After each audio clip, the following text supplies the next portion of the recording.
কষানো হয়ে গেছে, ঝোল দিয়ে দিই।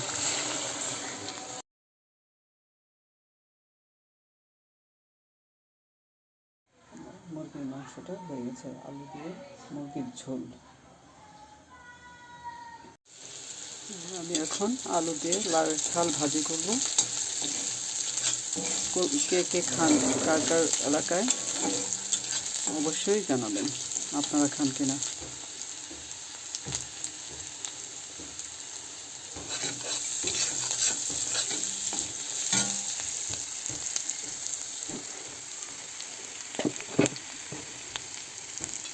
ঝাল দিয়ে দেবো, লাউ ঝাল আলু দিয়ে দিয়েছে। এখন রান্না করব লাউ। লাউ তেল দিয়ে দিয়েছি, ফোড়নে একটু জিরে দিয়ে দিব, তারপরে দিয়ে দেবো পেঁয়াজ,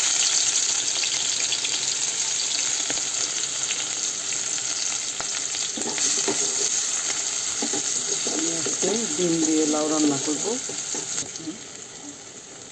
একটু আদা,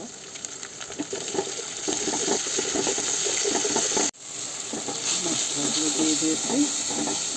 মশলাগুলো থেকে আর দেখাইনি আপনাদের, একটু কষিয়ে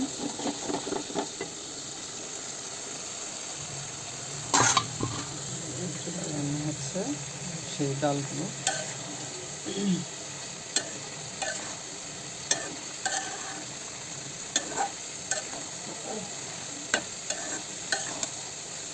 সবাই জানেন মশলা কিছু দরকার হবে না, মশলা আমি কষানো করে দিলে দিয়ে দেবো লাউ। আমি এখন লাউয়ের মধ্যে ডিমটা দিয়ে দিয়েছি, আসলে ওইভাবে দেখালাম না।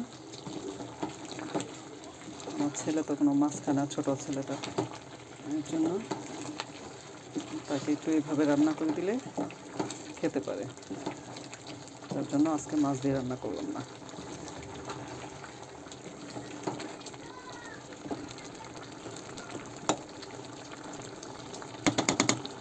কে কে রান্না করেন ডিম দিয়ে লাউ এভাবে অবশ্যই কমেন্ট করে জানাবেন। আর আমার নতুন চ্যানেলটাকে সাবস্ক্রাইব করবেন, লাইক দিবেন এবং ফলো দিবেন। সবাইকে ধন্যবাদ। আল্লাহ হাফিজ।